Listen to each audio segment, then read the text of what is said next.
Chapter 9 Blood Bloom. The year was 1850. The fog in Paris lay thick as a death shroud, curling around buildings and twisting through streets.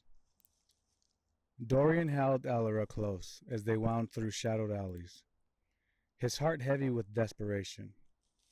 Her once bright laughter was now a ghost, her strength fading daily, her breath shallow, a wound deep from a thief.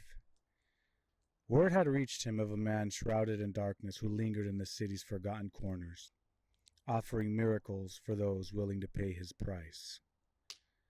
Dorian felt a chill as they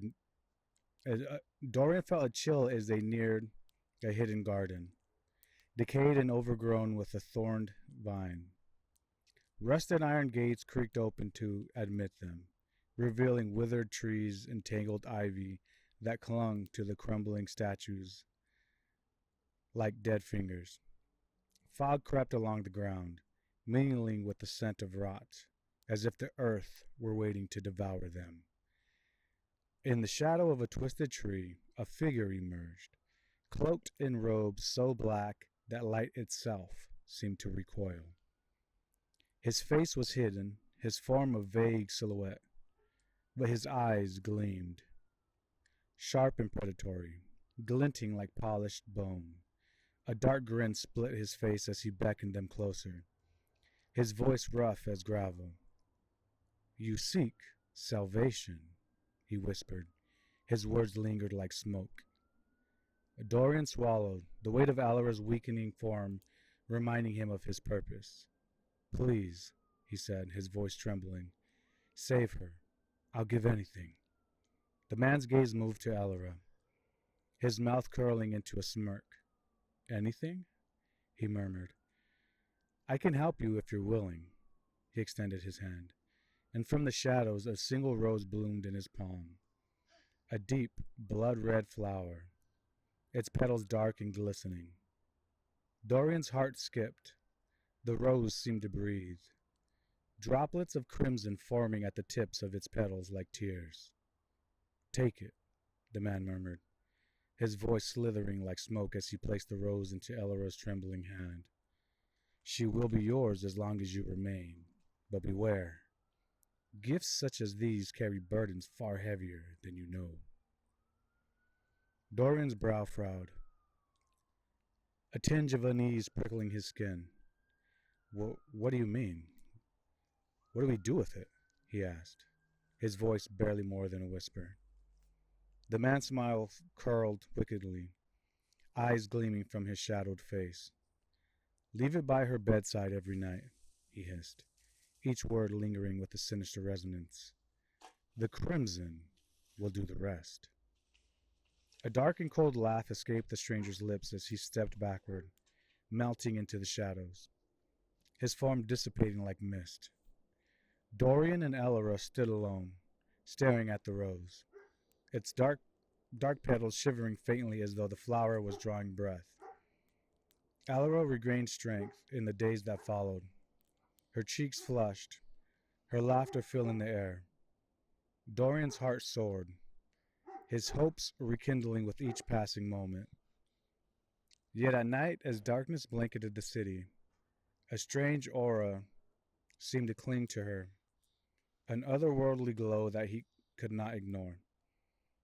And on her bedside, the blood-red rose sat, its color deepening to a nearly black crimson, as if drinking in the very shadows. One night, a metallic scent, sharp and unsettling like rusted iron, filled their room.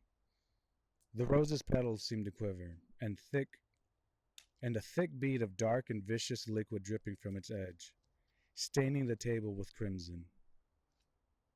He reached out, drawn to it, by some inexplicable compulsion, but the instant his fingers pressed the petals,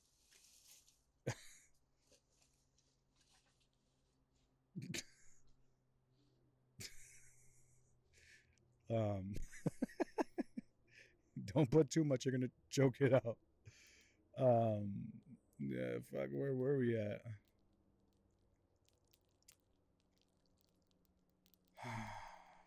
His gaze flickered, His gaze flicked to her, and worry etched deeply across his face. Elora, he whispered, panic rising as her body began to change. Her skin paled and hardened, and her limbs twisted and curled inward. In silent horror, he watched as her face faded into the rose's heart, her features frozen in a haunting expression of sorrow. Her entire form twisted, merging into the rose until she became one with it, a perfect bloom, dark and beautiful, the embodiment of his love. The shadowed man appeared once more, his dark laughter filling the room. Dorian staggered back, clutching the rose, his heart twisted with rage and grief.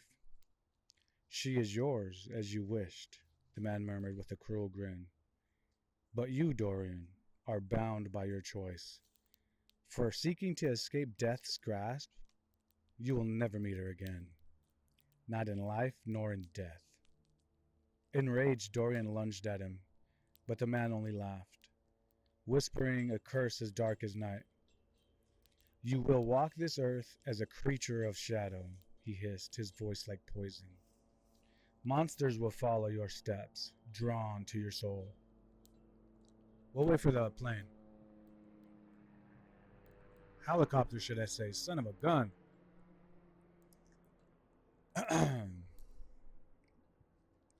We'll start that paragraph over. She is yours as you wished, the man murmured with a cruel grin. But you, Dorian, are bound by your choice.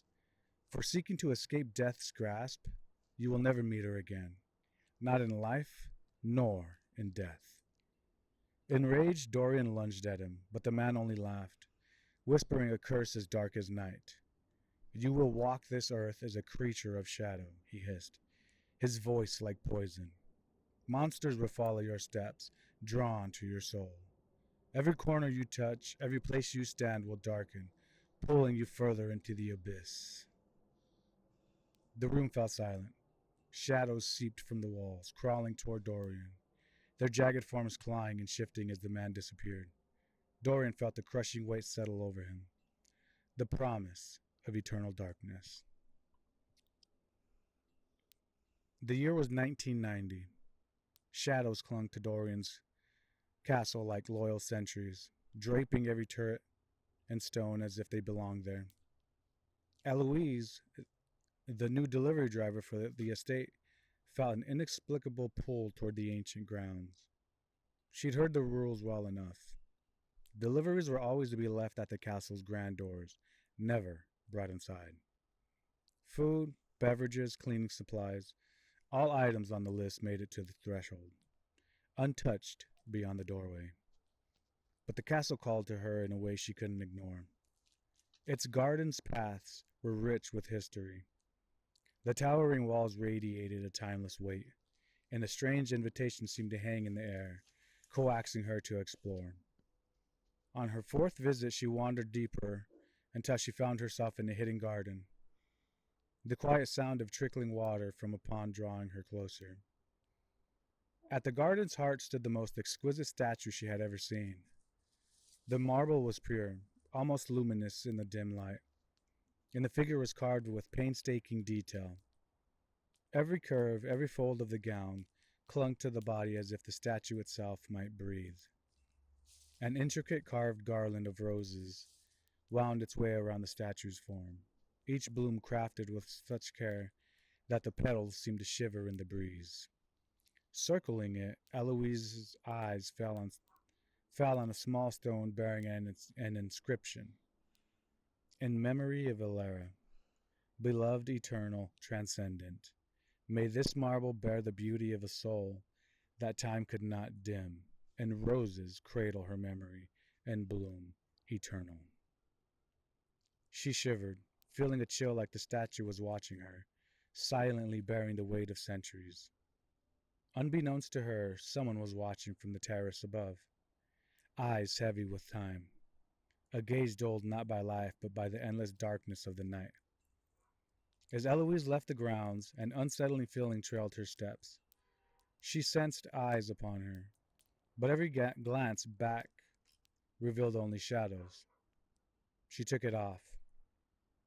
She shook it off, yet each delivery in the following weeks found her straying deeper into the grounds, discovering a different part of the sprawling castle gardens each time. Today was different.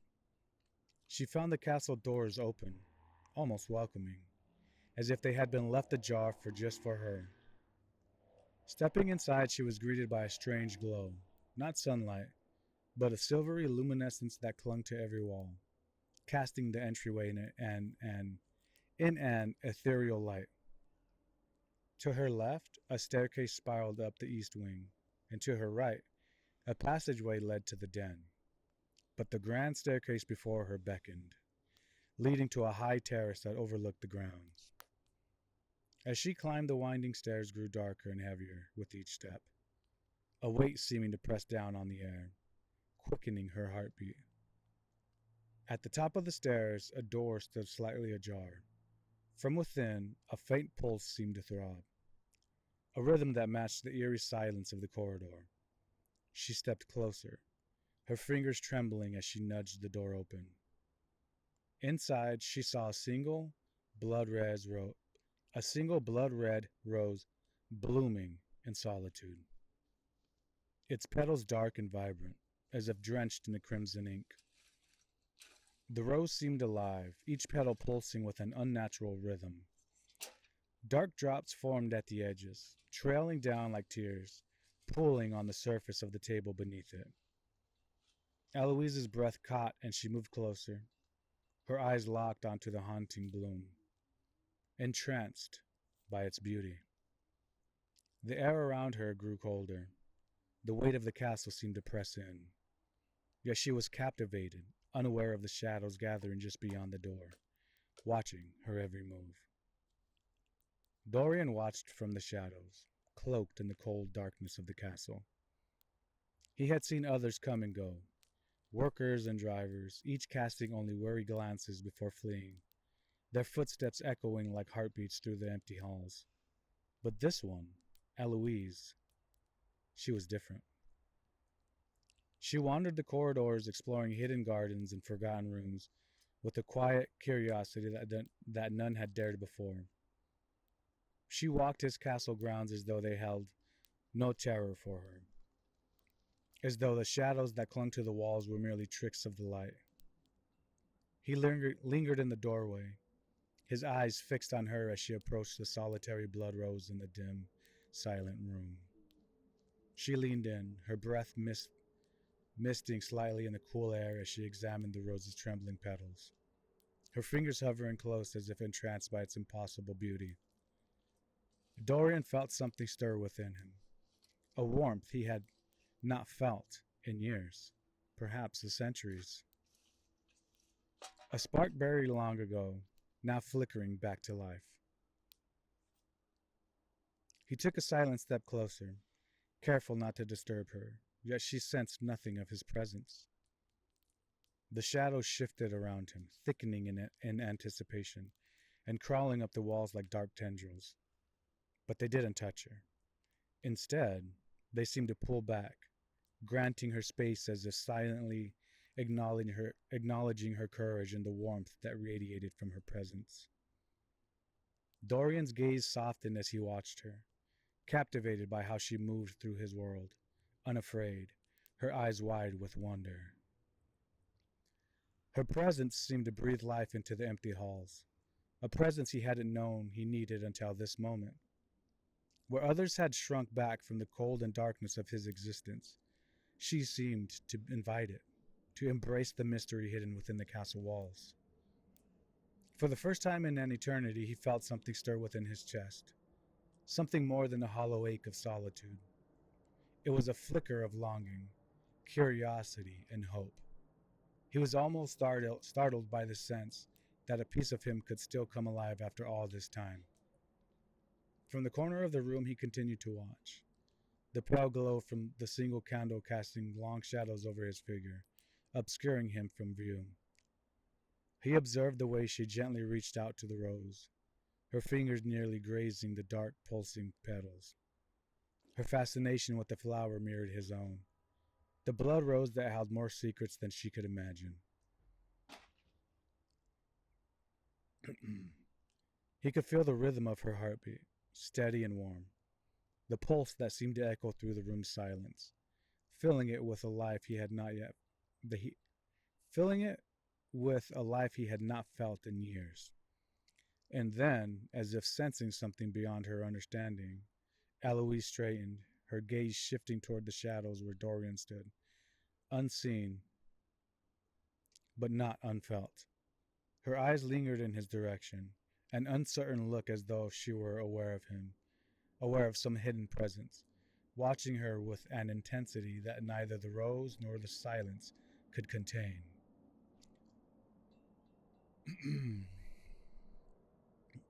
He took a slow breath, forcing himself to remain still and hidden, though every part of him yearned to step forward, speak, and break the silence that had defined his world for so long. Yet he held back, waiting, watching, as she turned away, leaving the rose in its quiet solitude, unaware of the eyes that followed her every step. As Eloise descended the winding staircase, he felt an unexpected pang of longing, a quiet ache, as she disappeared from view, taking the warmth of her presence with her. His world returned to shadow, but it was different now, laced with the memory of her smile and quiet courage. She had left an imprint on him, a spark he knew would not easily fade. For the first time in over a century, Dorian felt the chill of his solitude, not as a comfort, but as a reminder of the emptiness he had come to accept. And for the first time, he wondered if perhaps it was possible to feel warmth again. A chilling laugh echoed through the castle walls, taunting and familiar. A laugh Dorian knew all too well. He had searched for its owner for centuries, and now, shrouded in shadows, the man emerged. His eyes were darker, skin pale and worn, and age clung to him like a curse. Rage flooded Dorian, a sharp pain slicing down his spine as his teeth bared in a grimace. Now, Dorian, don't be hasty. The man's voice was the man's voice was edged with indifference yet dripping with satisfaction. He leaned casually against the terrace, his gaze drifting toward Eloise as she walked away. She's perfect, isn't she? He said, a sly grin twisting his face. What do you want? Dorian's voice was cold, unamused. The man's eyes swept over him, reading his intent. His yellowed teeth showed through a humorless smile. She's sick, dying, he said, his words cutting through the air like a blade. Silence fell between them. But you already knew that, don't you? Dorian's hand tightened around the dagger as he stepped forward, pressing the blade to the man's neck, drawing a thin line of blood that trailed down like a single dark tear. The man recoiled, hissing as the wound sizzled against the cursed metal. Syndrathite, he muttered, clutching his neck, smoke rising from the wound. Where did you find a blade like that? A century and a half is a long time to prepare, Dorian replied, his fangs glinting in the moonlight. I'm not the same man I was. His voice hardened. Now I won't ask again. What do you want? The man's arrogant demeanor faltered, his eyes betraying a flicker of desperation. I, too, am dying, he admitted, his tone raw. Dorian's voice dropped, venomous. Why shouldn't I feed you to the very monsters you cursed me with?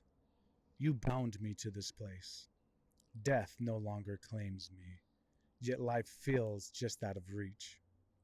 Why shouldn't I wring what little life remains in you and watch it drain away? The man straightened, steeling himself. You could break it. Your curse. You could be free. You could be with Alara again. Dorian's gaze softened momentarily as a gust of wind tousled his hair. Alara's face was a faded memory, her warmth only a whisper, her beauty as fleeting as winter's fire extinguished by dawn. He turned his eyes back to the man. What are you? He asked quietly.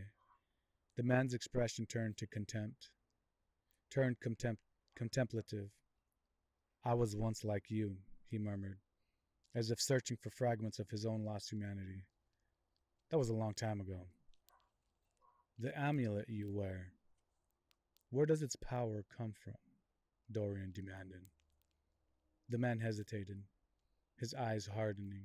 He was fully aware of the storm of emotions it would stir within him. Dying souls, he answered, his voice barely a whisper yet laced with an unmistakable desperation. And why are you dying? Dorian asked, his voice darkening.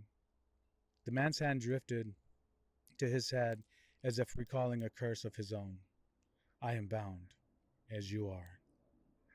Before he could finish, Dorian's dagger sliced through his skull. The man's expression froze in shock as his form crumbled into ash. Dorian's hand trembled, black veins spreading up his arm as the curse that had haunted him finally broke. Amid the drifting ashes, a glimmer of something otherworldly emerged. A small ethereal amulet pulsing faintly with ancient enchantments. He staggered to the rose, a crimson flower grown on cursed soil, now standing white and pure again. He touched its petals, feeling its velvet softness as it disintegrated into the wind, its spirit free at last. Over the next few weeks, he had healed, and Eloise returned with her deliveries, venturing deeper into the castle grounds each time. One day in the garden, she stumbled, her frail body giving way, hospital bills weighing heavy on her, yet she persisted. Dorian stepped, Dorian stepped forward, offering his hand. She looked up, ashamed. She looked up, ashamed, her breath shallow. I'm sorry, she whispered, barely able to meet his gaze. He knelt beside her, hand extended. Never be sorry in my presence, he said, his words brimming with intensity. She met his eyes, confusion flickering in her own, as she struggled to steady her breath, overwhelmed by the force of his presence. I shouldn't be here, she stammered, lowering her eyes. She stumbled again when she tried to stand, pride giving way to exhaustion. He watched as her pain surfaced, etched on her face. She shook her head, voice trembling. I'm sorry, it won't happen again. Please, Eloise, he murmured, his voice rich and deep. She hesitated, squinting against the sunlight to make out his silhouette. She looked up at him, finally taking in his face. I'm sorry, her words drifted off with the breeze. You apologize simply for existing, his tone softened. Most people come here with empty hands, only wanting to take something from you. But you guard yourself, hoping I take nothing from you. A strange warmth flickering in her gaze as she looked up at him, seeing his face clearly now. She tried to respond, but her words faltered. I'm not in a position to give. I never have been. The confession slipped out before she could stop it. She glanced up at a man who seemed to need nothing, silently wishing she had held back. He smiled. In a world that values riches, I seek the purity only a smile like yours can give, he said, eyes glinting. A blush crept over her cheeks as his gaze lingered on her. Eloise climbed into her delivery van, glancing again toward the castle's looming silhouette. She had no words to describe the strange feeling stirring within her. The sense that this enigmatic man who had everything had somehow taken an interest in her. It unsettled her. She wasn't accustomed to standing out or being remembered. She had passed through life mostly unnoticed, always the last thought on anyone's mind. And now, with her illness drawing her closer to a quiet end, her thoughts had turned to those fleeting, beautiful moments of life she could never grasp for long enough. Dorian's dark figure remained in her rearview mirror, watching as she drove away, fading into the mist.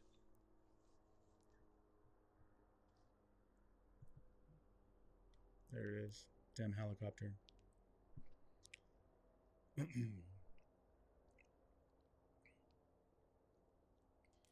That night, back in her small, dimly lit room, Eloise sat alone, her frail hands clasped around a teacup, barely noticing as it cooled.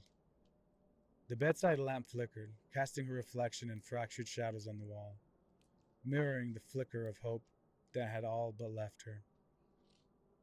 Pain had become her constant companion, an ache that burrowed deeper each day.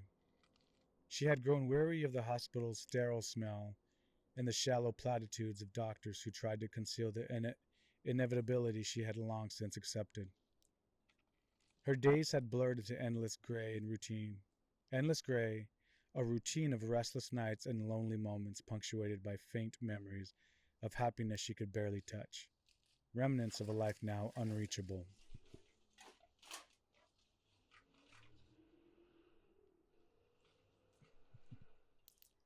Um, and then there was Dorian.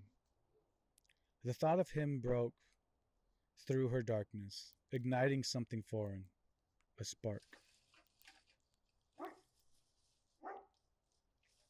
He had entered her life so unexpectedly, as if he had stepped directly from the shadows themselves.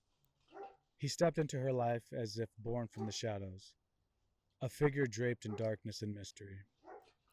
Dorian was everything she was not: charismatic, alluring, and wealthy.